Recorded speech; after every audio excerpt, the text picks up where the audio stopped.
El presidente Andrés Manuel López Obrador participó en la Cumbre Mundial sobre Cambio Climático y habló del compromiso de México con la protección al medio ambiente. Informó que el programa Sembrando Vida contribuye a combatir el calentamiento global. Propuso al mandatario estadounidense Joe Biden financiar la expansión del programa a Centroamérica para reforestar 4 millones de hectáreas con 3,000 millones de árboles y captar 70 millones de toneladas de dióxido de carbono para disminuir los gases de efecto invernadero en el mundo y mitigar la migración. Estamos hablando de sembrar 40,000 kilómetros cuadrados. Es la superficie de varios países del mundo. Es producir muchísimo oxígeno, sí, y mejorar el medio ambiente. Y atender también el tema migratorio. El subsecretario de Salud, Hugo López-Gatell, expuso que en 10 estados aumentaron los contagios, aunque la hospitalización sigue baja. Esta semana arribaron más vacunas a México y se superaron los 15 millones de dosis aplicadas. Lo que queremos destacar, lo destacamos a partir del domingo reciente y lo habíamos estado advirtiendo desde antes de la Semana Mayor, es que llevábamos 11 semanas de reducción de la epidemia, pero desafortunadamente al arranque de la semana que abrió el domingo reciente, el domingo 18 de abril, vemos que ya no continuó reduciéndose. Al contrario, ha empezado a aumentar ligeramente, pero ha empezado a aumentar en este momento 4% respecto a la semana previa. Y esto es una llamada de advertencia, no es una alerta, no le llamamos así por razones técnicas. Tuvimos al corte de ayer, 19 de abril, 203,435 personas que fueron vacunadas. 14 millones, en la siguiente vemos el acumulado, 14,571,509 personas han recibido ya la primera dosis, más de 4 millones de ellas las 2 dosis cuando se trata de esquemas de doble dosis. Un recordatorio de la cantidad de vacunas que hasta el momento ha recibido México desde el pasado 23 de diciembre de 2020, 18,887,345. Distintos servidores públicos transmitieron en vivo el inicio de la vacuna al personal educativo de escuelas públicas y privadas, con miras a un próximo regreso a clases en diferentes estados de la República. Aquí desde una de las células que están aquí en Veracruz, quiero informarle que llevamos una muy buena participación de todas y cada una de las instituciones que están bajo esta responsabilidad y gran tarea. Serán 121,000 dosis por todo el estado, en 13 municipios, en 19 sedes. El presidente de la República fue vacunado este martes 20 de abril. Voy a proceder a realizar la asepsia. La molestia.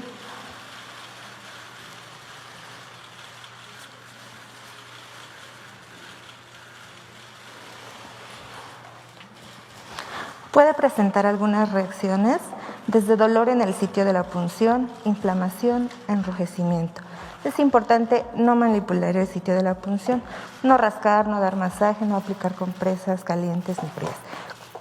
Algunas otras reacciones que pudiera presentar: dolor de cabeza, malestar general, cansancio, dolor articular, dolor muscular, incluso podría haber fiebre. Un llamado a los adultos mayores para que todos nos vacunemos. Las Secretarías de Seguridad Pública, Defensa Nacional, Marina y la Guardia Nacional rindieron su informe mensual en materia de seguridad.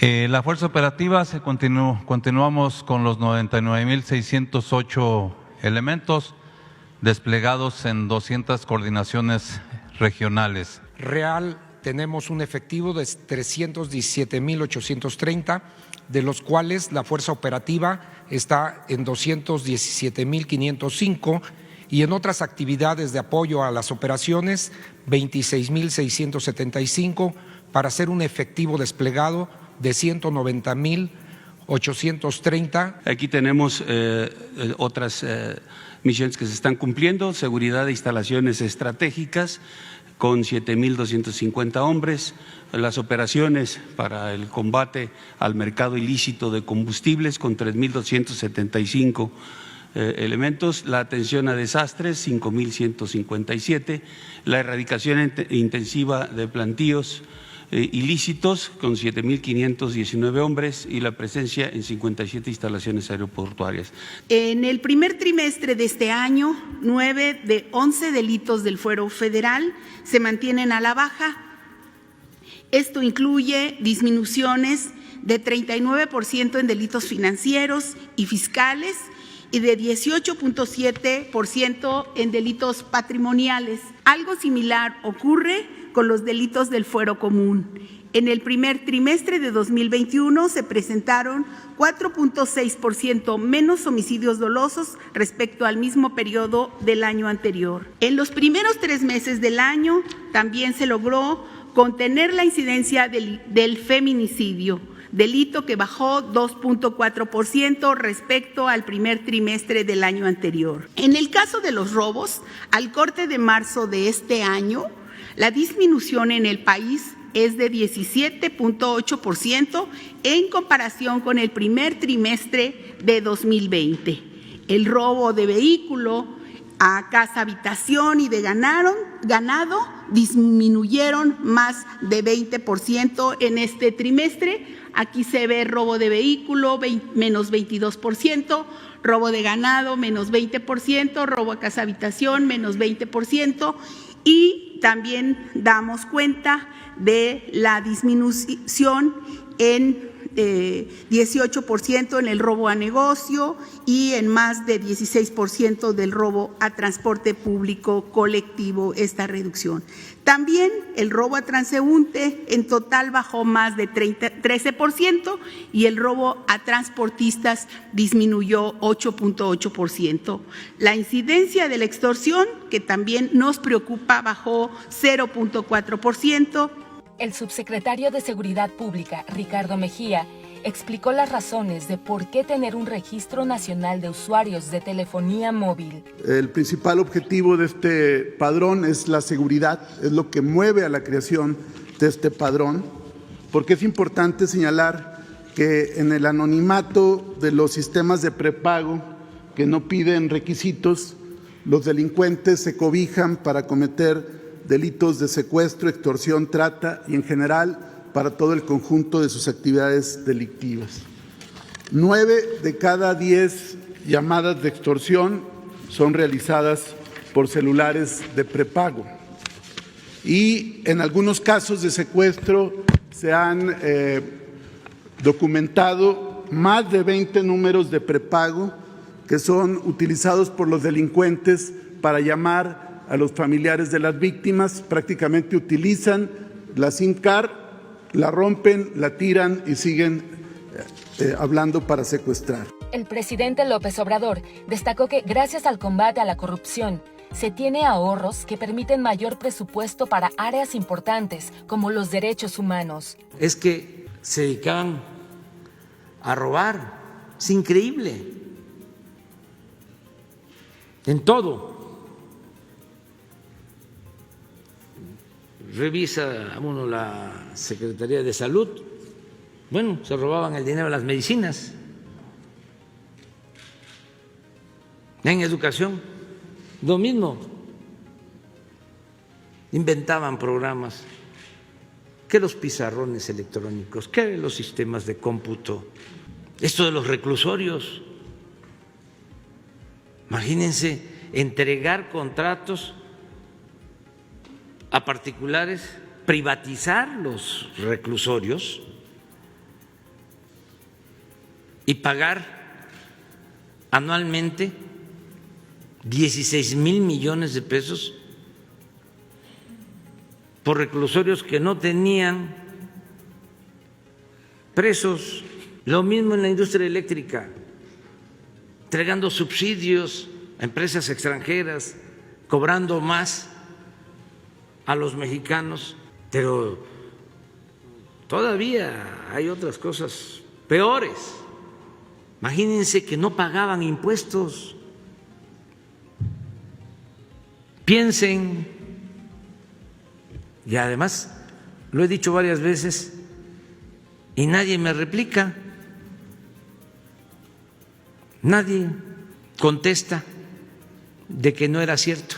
El mandatario mexicano informó del acuerdo con empresas privadas que controlan 12 penales federales en el país que aceptaron una reducción y la Hacienda Pública ahorrará 41 mil millones de pesos por el tiempo que duran los contratos. Se firmaron estos contratos muy leoninos, es decir, muy favorables para las empresas y muy malos para la hacienda pública. Además de que el pago era excesivo y entre otras cosas se tenía que pagar habiendo o no habiendo prisioneros al finalizar el contrato en 20 años, las instalaciones seguían siendo de las empresas particulares, que lo que buscamos es quitarles a esos contratos las aristas más nocivas para la hacienda pública y que logremos ahorros. Los empresarios ya han aceptado una disminución del 15%. Esto representa que nos vamos a ahorrar alrededor de 2.300, 2.500 millones de pesos por año. En los 4 años que nos quedan, vamos a ahorrar más de 10.000 millones de pesos. ¿A qué equivale ahorrar estos 10.000 millones de pesos?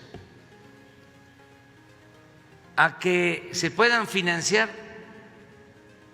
todos los cuarteles que necesitamos de la Guardia Nacional. La secretaria del Trabajo, Luisa Alcalde, junto con el sector privado y el sector laboral, presentaron las nuevas disposiciones de la reforma de subcontratación conocida como outsourcing. ¿En qué consiste la reforma? Se prohíbe la subcontratación de personal, es decir, la transferencia de trabajadores propios hacia otra empresa, las famosas nomineras. El segundo punto es que se permite la subcontratación de servicios y obras especializadas. Otro punto importante es que las empresas que reciben los servicios especializados deberán responder frente a los trabajadores en caso de cualquier incumplimiento.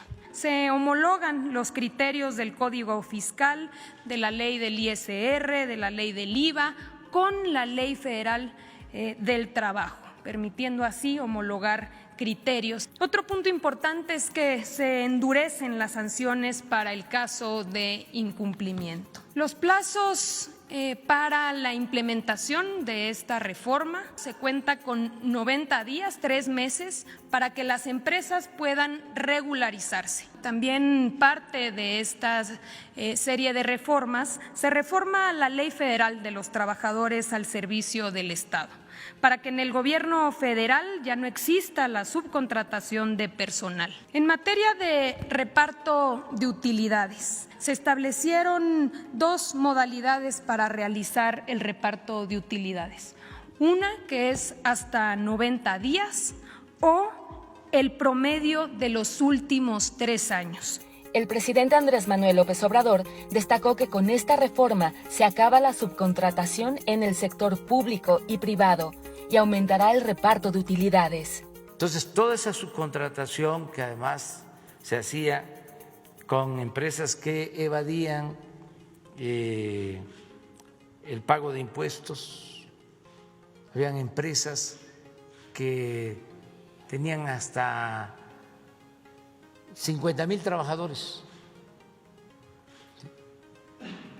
increíble, que no producían nada, manejaban las nóminas para que no se reconociera a los trabajadores sus derechos, sus prestaciones. Entonces, eso ya se elimina, tanto en el sector privado como en el sector público, que se repartían al año a los trabajadores utilidades por 56,120 millones de pesos.